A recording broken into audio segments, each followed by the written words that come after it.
Sveiki! Šiandien savo rankoje turiu M3 ir mes jį išbandysime. Parodysim jums, ką jis gali, kaip jis važiuoja, kokias emocijas perteikia. Labai nekantrauju pabandyti ir parodyti jums.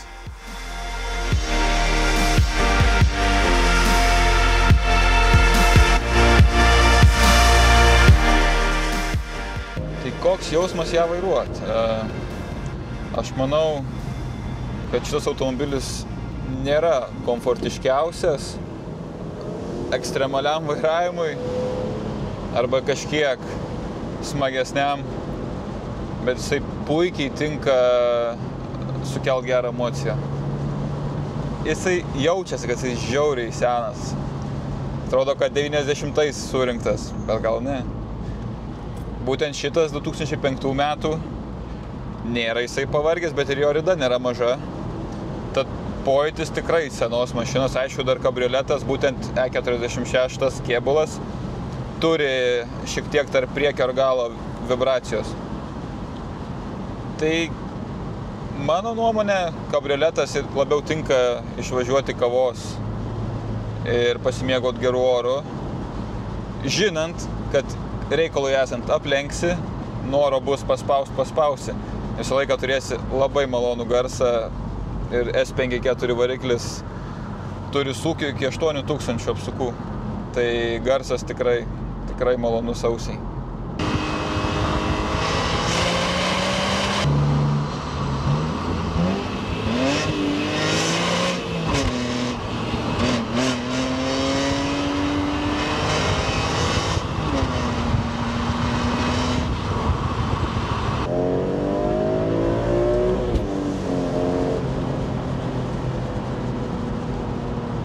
Trumpai apie SMG dėžę.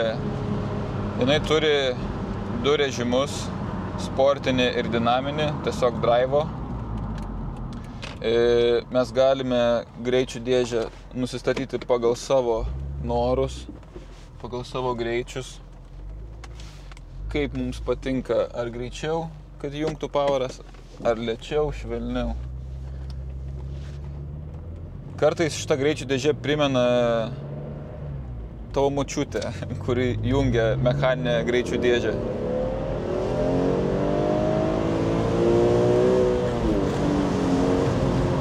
Jinai labai vėluoja, bet tas ir suteikia autentiškumo šitam automobiliui, būtent šitai greičių dėžiai su šitu varikliu. Šito automobilio vairavimo pojūtis, aš manau, yra šiek tiek gąsdinantis. Gal ne kiek mane, o tiesiog automobilių mylėtojus, kurie išbandė yra naujausias technologijas automobilių industrijai ir atsisės prie tokio automobilio vairo ir važiuoti su juo taip pat stipriai kaip su naujuoju, iš tikrųjų didelė rizika. Reikia jį prisipratinti. Jis visas minkštas, makaluojasi, važiuoklė atrodo nestabili. Nors ir šiam modeliui sudėta Eibach Pro kitas spiruoklių žeminančių, bet tai mažai ką keičia. Pagal mane tik tai išvaizda. Bet šita važiuoklė gali visai maloniai išspręsti vingiuotą karuselę. Man patinka. Kai pripranti prie šito automobilio, supranti, kad čia kažkas autentiško ir malonaus pasivažinėti, ne kasdieną.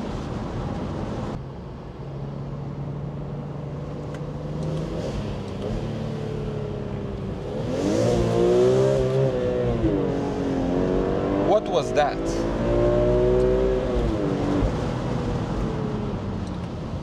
Ar aš tokį automobilį vairuočiau pats kasdieną?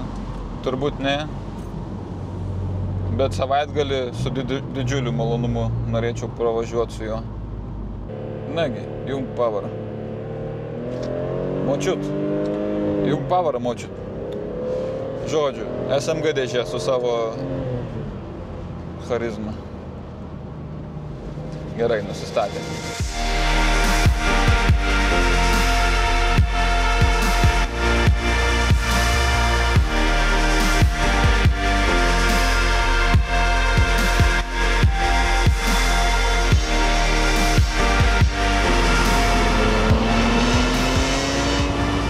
Mitsubishi dizainas tikrai traukia akį ir turi išliekamą vertę šiai dienai. M3 kėbulas tą EKM6 dizainą dar labiau pabrėžia jo visas linijas.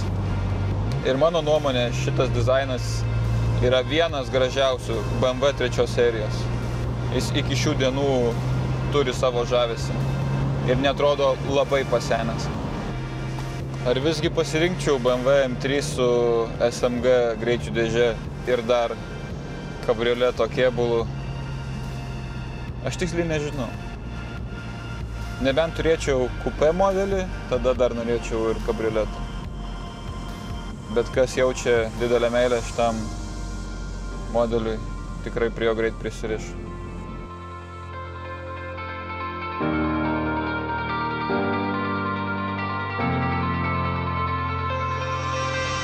Sudarom stogą, nes darosi vėsu.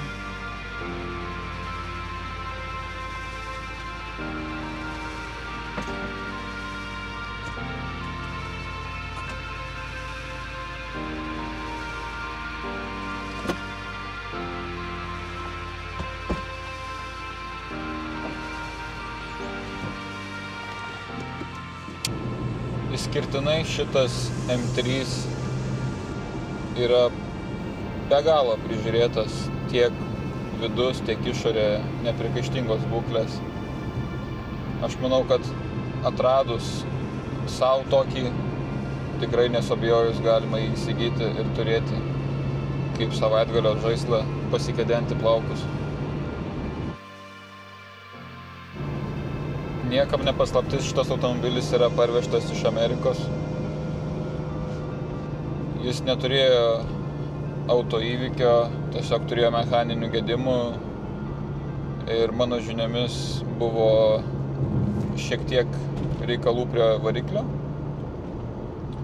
Bet tai nebuvo didelė bėda, kiek žinau, pasikeitė nauji vanusai, buvo perrinktos visos tarpinės. Ir variklis vėl sukasi. Važiuojam kalnelį ir visai nieko. Kad ir kokį blogą žodį pasakiau apie šį automobilį, jam daug kas atleistina, nes tai jau patapė klasika. Šitas automobilis 2005 metų, jam beveik 20 metų. Ir iš jo tikėtis daug tikrai negalima. Aš manau, jisai daugam turi nostalgiją.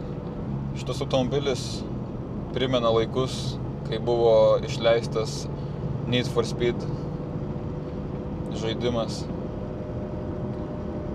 Su M3 automobiliu, kuris tapo tikra žvaigždė visiems fanam. Aš manau, kad jisai ir šią dieną turi tą savo šarmą. Šiam BMW yra viskas, ko reikia. Tai tikrai pakankamai galios, įdomesnė greičių dėžė, kuri sukels ir šypseną, kartais ir nepasitenkinimą. Bet vis tiek jisai turi savo šarmą. Kai perjungiama pavara, jauti, kad automobilis ilgai galvoja, kaip ją čia įjungti ir kada ją įjungti. At, pavyzdžiui, šiuo metu laiko aukštus sūkius ir net nesiruošia įjungti. Ir pažiūrėsim, kada perjungs. Vis dar nejungia. Kaip ir sakiau, atleistina. Vienas įdomus faktas, tik išvažiavus į gatvę, žmonės atkreipia dėmesį į šį automobilį. Nežinau dėl ko, ar dėl to, kad jisai iš savęs turi puikiai išvaizdą, ar dėl to, kad jisai nepriekaištingos būklės ir išsiskiria iš pilkos plasmasinių automobilių minios. Vien žinant, kad šitas M3 yra kabrioletas ir kabrioletai nepasižymi standumu, būtent šis neturi per daug pašalinių garsų dėl stogo, dėl senatvės. ganėtinai ramus salone. Nėra per daug triukšmo.